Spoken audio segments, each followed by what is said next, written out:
करता हूँ। उपस्थित हैं हमारे मंच पर प्रदेश सरकार के माननीय मंत्री पाल साहब, आदरणीय अग्निहोत्री जी और पूरा भरा पूरा वो मंच जिसका आशीर्वाद, जिसके मार्गदर्शन में, जिसकी कृपा से, जिनकी ताकत से हम लोग तीसरे चरण में प्रचंड बहुमत के साथ मैनपुरी की धरती पर एक कमर खिला करके आदरणीय मोदी जी के हाथों का मजबूत करने वाले हैं। और वो सब हमारे भाग्य विधाता मातृशक्ति तो मेरे सामने दोपहर से तपती हुई धूप में लंबे समय से आदरणीय डिप्टी सीएम साहब आपका इंतजार कर रही है, हमारे मध्य प्रदेश के आने वाले माननीय मुख्यमंत्री जी की। और आज तपती धूप में जितने लोग यहाँ बैठे हैं उससे ज्यादा भीड़ पेड़ों के नीचे अगल बगल से भरा पड़ा है। और ये सैलाब बता रहा है कि मैनपुरी की जनता ने, मैनपुरी के मतदाताओं ने और मैनपुरी के बेटे के सारे हमारे भाग्य विधाताओं ने इस बार परिवर्तन का मन बना लिया है और निश्चित रूप से कमर खिलाने का काम, भगवा लहराने का काम मैनपुरी की धरती से हो जा रहा है। मैं जरा किसी भाषण से अलग हटके केवल 2-3 बातें आपके सामने रखना चाहता हूं। आपको याद है कि अपने पिता की राजगद्दी अखिलेश जी को विरासत में 2012 में मिली थी और विरासत के मिलने के बाद पूरे प्रदेश के लोगों को ऐसा लगता था, ऐसा कल्पना की थी और ये उम्मीद की थी कि एक होनहार नौजवान है, कहीं विदेश से पढ़ के भी आए हैं, ये विकास करेंगे, तरक्की का मार्ग प्रशस्त करेंगे, लोक कल्याण करेंगे, लोगों को सम्मान मिलेगा, महिलाओं को शक्ति मिलेगी। लेकिन हुआ क्या? उत्तर प्रदेश में 12 से 17 के बीच में जो हुआ तो किसी से छुपा नहीं। गुंडई, अराजकता, जमीनों पर कब्जे, शौच वसूली, महिलाओं का अपमान, बलात्कार, पूरे प्रदेश को धंधों की आग में झोंकने का काम आदरणीय अखिलेश जी आपने किया। और आपने जो कृत्य किए, आपने उसमें जो घटनाएं दी, पूरा प्रदेश स्तब्ध रह गया और प्रदेश की जनता ने मन बनाया और उसी मन के साथ आपका तख्ता पलटते हुए 2017 में उत्तर प्रदेश में कमर खिला करके आदरणीय योगी जी की सरकार बनाने का काम आप सब बैठे हुए लोगों ने किया। और आदरणीय योगी जी के नेतृत्व में, आदरणीय केशव मौर्य जी के नेतृत्व में उत्तर प्रदेश में सरकार के बनने के बाद अपराधियों के खिलाफ, गुंडों के खिलाफ जीरो टॉलरेंस की नीति के बाद जीरो टॉलरेंस की नीति का पालन करते हुए प्रदेश सरकार के गुंडों का क्या हुआ मैं बताने की जरूरत नहीं। क्या तो जेल के अंदर या ऊपर त्रायमाम अपराधी मानने लगे और हर वर्ग, धर्म और जात के लोगों को न्याय विकास देने का, सुशासन के साथ प्रदेश की सरकार चलाने का काम उत्तर प्रदेश में होगा। अखिलेश जी ने एक बयान दिया कि दबाव और डराने का काम भारतीय जनता पार्टी के लोग कर रहे हैं। अखिलेश जी जरा याद कर लो, हिंदुस्तान के उस कलंकित लोकतंत्र के इतिहास को जब आपने अपने मुख्यमंत्री काल में लोकतंत्र को कलंकित करते हुए अपनी पत्नी डिंपल यादव को जिताने के लिए कन्नौज की धरती से किसी को प्रशासन की दम पर, गुंडई के बल पर नामांकन नहीं करने दिया था, तब कलंकित हुआ था लोकतंत्र। और कलंकित उस दिन हुआ था जब मैनपुरी की इसी सरजमीन में आपने कलंकित इतिहास आपके परिवार ने लिखने का काम किया था कि लोकसभा के चुनाव में इतनी गुंडई की, इतनी बूथ कैप्चरिंग की कि पूरे के पूरे संसदीय क्षेत्र का चुनाव हिंदुस्तान के इतिहास में, पूरे देश में पहली बार मैनपुरी का पूरा चरण रद्द होने का काम भारत निर्वाचन आयोग को करना पड़ा था। ये आपका इतिहास है। और दूसरों को लोकतंत्र की हत्या की बात करते हैं, लोकतंत्र को खत्म करने का बीजेपी पर आरोप लगाते हैं। मैं समझता हूं कि आज की तारीख में मैनपुरी के लोगों ने मन बना लिया है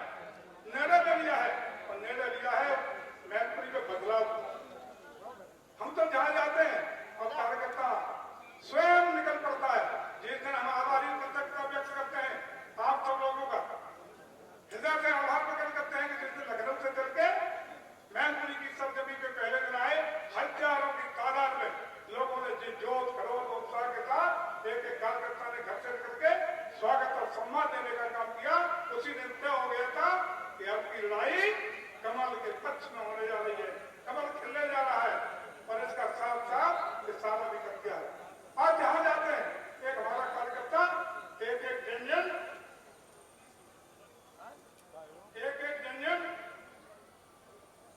एक ही बात करता है, अभी नहीं तो कभी नहीं।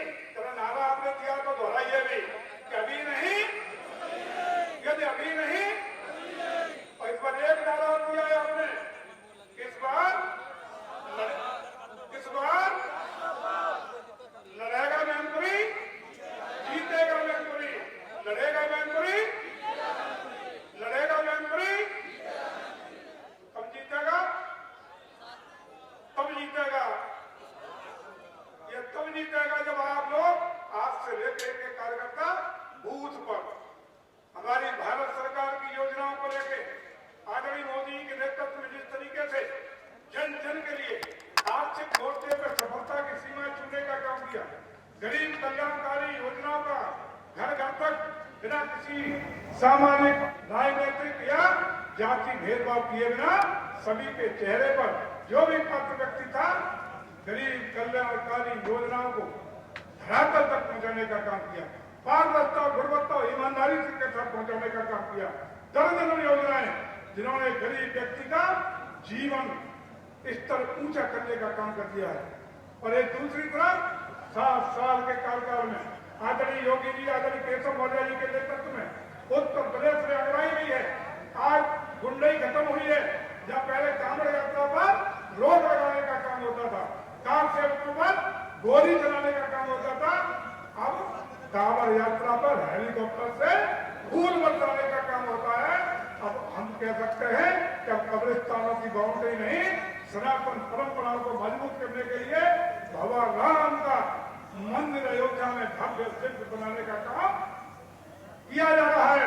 वही दूसरी ओर काशी में बम बोल रहा है कि नहीं बोल रहा? गए हो कभी काशी में? अगर काशी में गए आपने देखा होगा निर्वाचन क्षेत्र आदरणीय प्रधानमंत्री जी का बम बोल रहा है। हम कह सकते हैं कि आज जो स्थितियां हैं, आज जो परिस्थितियां हैं, आज दुश्मन की हिंदुस्तान में हिम्मत नहीं कि कहीं से भी हमारे जमीन पर आतंकवाद पैदा कर ले, तो एक जमीन के कोने को 1 इंच जमीन भी छूने का काम कर ले। आज अगर पहले का भारत में, पहले की सरकारों में जहाँ एक और हमारे जवानों के सिर कलम करने का काम होता था, आज भारत उन दुश्मन की जमीन पर एयर स्ट्राइक करके दुश्मन की जमीन पर उनके दुश्मनों का मुंह तोड़ जवाब देने का काम करता है। यह है बदला हुआ हिंदुस्तान। आज हम गौरव के साथ कह सकते हैं कि आर्थिक मोर्चे पर आज हम 11वीं अर्थव्यवस्था 2014 से पहले थे, लेकिन आदरणीय मोदी जी के कार्यकाल के 10 सालों में दुनिया की सबसे बड़ी 5वीं अर्थव्यवस्था भारत बना है। और इससे भी ज्यादा गौरव की बात है कि जिस देश ने हमारे देश के ऊपर राज किया, जिस देश के साम्राज्य में कोई सूरज अस्त नहीं होता था, ऐसे ब्रिटेन से बड़ी अर्थव्यवस्था भारत बनने में साकार हुआ है। इससे ज्यादा गौरव की बात हो ही नहीं सकती है। हम आपको आह्वान करते हैं, मैनपुरी की धरती पर बात बदलाव भी करते हैं। कहते हैं डिम्पल जी साहब 3 लाख से जीत गई, वो तब जीती थी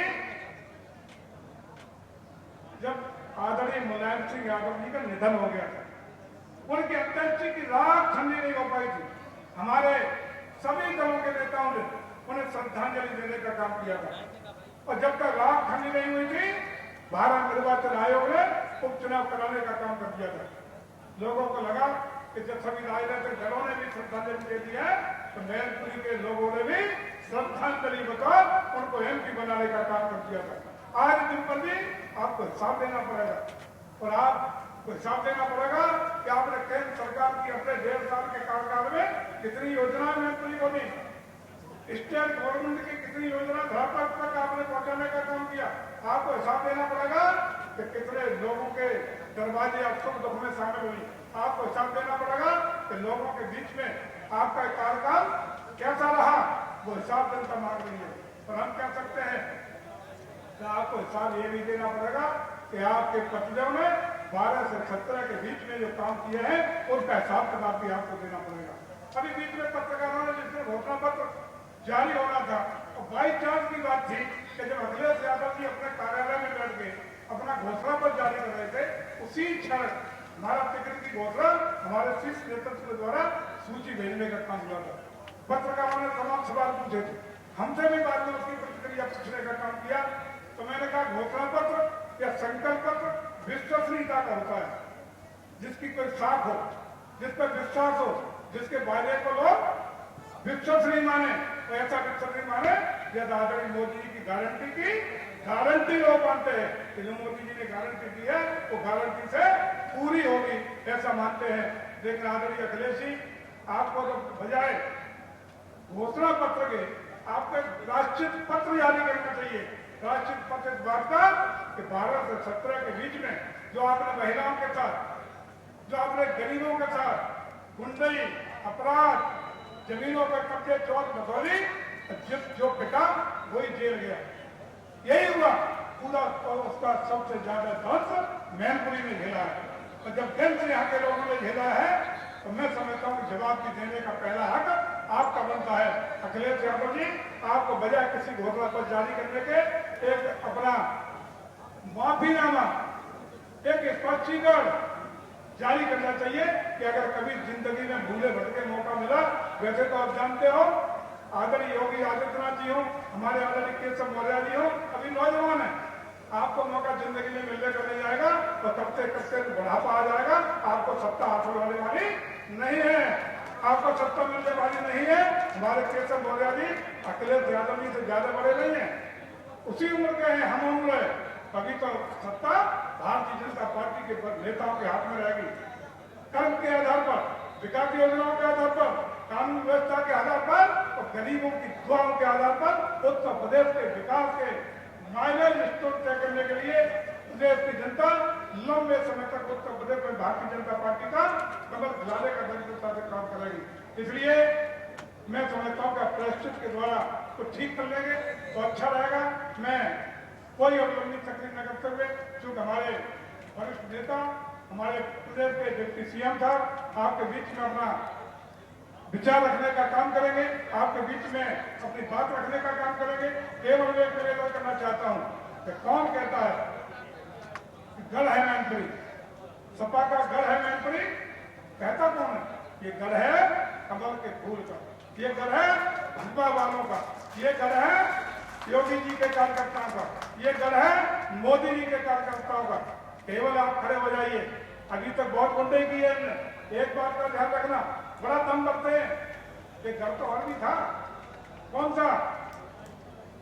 मैनपुरी सदर, ये भी तो गली था। हम जब आए चुनाव लड़े, लोग कहते थे यहाँ का विधायक अभेद निकला है, मैनपुरी गढ़ है। लेकिन आप सब लोगों की कृपा से न सिर्फ गढ़ का ध्वस्तीकरण हुआ, बल्कि मतदान वाले तिथि को गढ़ के गुंडों को ठीक करने का भी काम कायदे से करने का काम करना है। वो आप तक वो पिटाई को भूले नहीं होंगे कि हमारे कार्यकर्ताओं ने उनकी गुंडई का सही जवाब देने का काम किया था। हम आपको आश्वस्त करते हैं कि अपना घर बताते हैं जसवंत नगर, अपना घर बताते हैं सागा, अपना घर बताते हैं कड़ैल। क्यों बताते हैं? इसलिए पुलिस डंपिंग करेंगे, बूथ कैप्चर करेंगे, गुंडई कर लेंगे, फर्जी मतदान कर लेंगे। आप सब बैठे हुए लोगों से पूछना चाहते हैं, क्या हो पाएगा तुम्हारा? क्या डंपिंग होने दोगे? क्या पोलिंग बूथ कैप्चरिंग होने दोगे? अगर नहीं होने दोगे तो जयवीर सिंह आपके साथ कंधे से कंधा मिला के खड़े हैं। इसलिए खड़े हैं। और आपको आदरणीय डिप्टी सीएम साहब कह रहे थे, मैनपुरी वालों का घाटा क्या है? जयवीर सिंह उत्तर प्रदेश के कैबिनेट मिनिस्टर हैं, भाई के साथ, डिप्टी सीएम के साथ उनके साथ बैठते हैं, हम लोग देखते हैं, हमारे भाई है। और पूरे प्रदेश में कैबिनेट के माध्यम से जिस प्रकार से सनातन संस्कृति का कल्याण भला होने का काम हुआ है, हो रहा है, निश्चित रूप से मैनपुरी को भी उसका लाभ मिला है। और जब कभी जरूरत होती है तो पूरी ताकत देने का काम करते हैं। ये हम लोग चुनाव लड़ रहे हैं, एक आप चुनाव के प्रत्याशी से उम्मीद क्या करते हैं कि हमारा प्रत्याशी जीतेगा और जीतने के बाद हमारी रक्षा करेगा, सुरक्षा करेगा, विकास देगा। लेकिन आपको तो जीता आपका प्रत्याशी उत्तर प्रदेश का शिक्षक मिनिस्टर मिल रहा है, आपको घाटा क्या होने वाला है? किस माई के लाल की हैसियत है क्या आपके मान के सम्मान को तोड़ने का काम कर ले? सिर्फ एक चीज याद दिलाना चाहता हूँ, सिर्फ एक चीज याद दिला के मैं अपनी बात को खत्म करूंगा। 1996 में आदरणीय उपदेश सिंह चौहान यहाँ के लोकसभा के प्रत्याशी के रूप में आदरणीय मुलायम सिंह यादव जी के खिलाफ चुनाव लड़े थे। है याद में नहीं है? उस समय गोली बोलने वाले में चली थी, दोनों पक्षों के लोग हताहत हुए थे, मारे भी गए थे, घायल भी हुए थे। बाद में आदरणीय मुलायम सिंह यादव ने अपनी सरकार में, अखिलेश जी ने अपनी सरकार में जो समाजवादी पार्टी के गुंडे माफिया अपराधी थे जिन पर हत्या के मुकदमे थे, सारे मुकदमे वापस लेने का काम किया। लेकिन जयवीर सिंह जब उत्तर प्रदेश सरकार का मंत्री बना, आपका भाई, आपका बेटा, तो अभी 6 महीने पहले जितने भी भाजपा वालों के खिलाफ उस घटना से संबंधित मुकदमे थे, एक कलम से सारे मुकदमे वापस कराने का काम उत्तर प्रदेश की सरकार ने, आदरणीय केसर जी की सरकार ने, आदरणीय योगी जी की सरकार ने किया है। हम नहीं कहते कि आप गुंडे करें, हम नहीं कहते कि आप अपराधी बने, हम नहीं कहते झगड़ा करें, लेकिन गुंडई, अपराध और दबंगई क्या बर्दाश्त करोगे? किसी कीमत पर नहीं। हम नहीं कहते कि आप एग्रेसिव हो, लेकिन इतने मजबूत रहिए। एक गांधी जी वाला फॉर्मूला मत मानिए कि एक कंपनी में मार्केट दूसरी कर देंगे। हम निश्चित रूप से भरोसा दिलाते हैं कि हम आपके साथ हैं, आपके सुख दुख में साथ हैं। निसंकोच होकर पूरी ताकत से पोलिंग पर चली जाना, गुंडई और अराजकता के जवाब के लिए एक फोन करना, उसका पूरा मुंह तोड़ जवाब देने का काम भारत निर्वाचन आयोग करेगा। किसी भी कीमत पर एक पोलिंग कंपनी होगी, क्या करहल की बात करें, और आपको स्थितियां दूसरी आ गई। डिप्टी सीएम साहब करहल में इन्हीं के गुरु आदरणीय नथु सिंह जी यादव, जिन्होंने अपनी सीट जसवंत नगर की छोड़ के विरासत में आदरणीय मुलायम सिंह यादव को पहला चुनाव जिता के नेता बनाने का काम किया था। उनके परिवार के साथ भी जब इन लोगों ने लंबे समय तक न्याय नहीं दिया, तो वो परिवार भी कल भारतीय जनता पार्टी में शामिल हो गया है। वो परिवार भी करहल का कार्यालय स्वेच्छा से, पूरा कॉलेज उन्होंने भारतीय जनता पार्टी के लिए दरवाजे खोल दिए हैं। वो भारतीय जनता पार्टी का कार्यालय चालू हो गया है। गत ध्वस्त हो रहे हैं। आज आपने देखा होगा राहुल चतुर्वेदी हमारे जिलाध्यक्ष, इनके समक्ष भी लिस्ट आपके समक्ष पड़ रहे थे, वो सब करहल की थी, जसवंत नगर की थी। बड़े बड़े दिग्गज जो कार्यकर्ता इनके थे, आज इनसे परेशान होकर के आज भाग करके भारतीय जनता पार्टी का दामन थामने का काम कर रहे हैं। आप निश्चित रहिए, इनके साथ आपसे बचा नहीं है, केवल ऊपर घोखलाट मचा है, जिसको एक धक्का देंगे तो समाजवादी पार्टी का किला ध्वस्त हो जाएगा। तो बाकी का काम आप और हम मिलकर के करेंगे। मैं केवल एक निवेदन करना चाहता हूँ, एक निवेदन करना चाहता हूँ, शायद आपको संज्ञान में ला दूं कि डिप्टी हमारे मध्य प्रदेश के माननीय मुख्यमंत्री जी, यशस्वी मुख्यमंत्री जी आदरणीय मोहन यादव जी को हमारे डिप्टी सीएम साहब का वो उतर चुके हैं सेफई एयरपोर्ट पर। एक हेलीकॉप्टर उन्हें लेने गया है और बहुत 5-10 मिनट के अंदर आपकी मैनपुरी की कृषि कॉलेज ग्राउंड में अपने हेलीकॉप्टर से उतरने वाले हैं। उनका भी संबोधन होगा, आदरणीय डिप्टी सीएम साहब का संबोधन होगा। लेकिन मैनपुरी की धरती से पुनः मैं आह्वान करूंगा कि आप सब लोग एकजुटता के साथ, पूरी ताकत के साथ जुटे रहिए, पूरी ताकत दीजिए। गुंडई और अराजकता किसी कीमत को होने नहीं देंगे, किसी भी कीमत पर आपका मनोबल गिरने नहीं देंगे। और आपके परिवारजन की तरह, आपके भाई की तरह, आपके बेटे की तरह हम, हमारी पार्टी, आदरणीय योगी जी, आदरणीय मोदी जी, आदरणीय केशव प्रसाद मौर्य जी, महाभारत का याद है मुझे? महाभारत को जब केशव जी का साथ मिला था, तभी तो युद्ध धर्म जीतने का काम हुआ था। और इस धर्म युद्ध में आदरणीय केशव जी का साथ मैनपुरी को मिला है। और उससे ऊपर आज ब्रज में मोहन भी आने वाले हैं। मोहन का मतलब दूसरा नाम भगवान कृष्ण, और जहाँ दो भगवान कृष्ण के स्वरूप, दो भगवान कृष्ण के मैसेंजर, भगवान कृष्ण के मानने वाले और धर्म की रक्षा करने वाले दो दिग्गज आज जिस मंच पे हों, तो मैनपुरी की छाया इन राक्षसों की छाया कभी पड़ने वाली नहीं है या गलत छाया पड़ने वाली नहीं है। मैं आप सबको हृदय से अभिनंदन करते हुए, वंदन करते हुए इस निवेदन के साथ क्या तो तैयार हो चुनाव तक के लिए पूरा समय देंगे, पूरा एक एक बूथ पे जाएंगे। आदरणीय मोदी जी की नीतियों को संकल्प पत्र को घर घर पहुंचाएंगे। हमारी मां शक्ति पहुंचाएगी। अगर पहुंचाएगी तो कोई भाई का लाल आपको चुनाव हरा नहीं सकता है। आप विजयी होंगे, पताका फहराएगी और पुनः इस संकल्प के साथ हम लोग आगे बढ़ेंगे कि मैन लड़ेगी मैनपुरी, जीतेगी मैनपुरी। तो अभी नहीं तो कभी नहीं, इस सूत्र के साथ हम लोग आगे बढ़ेंगे। पुनः बहुत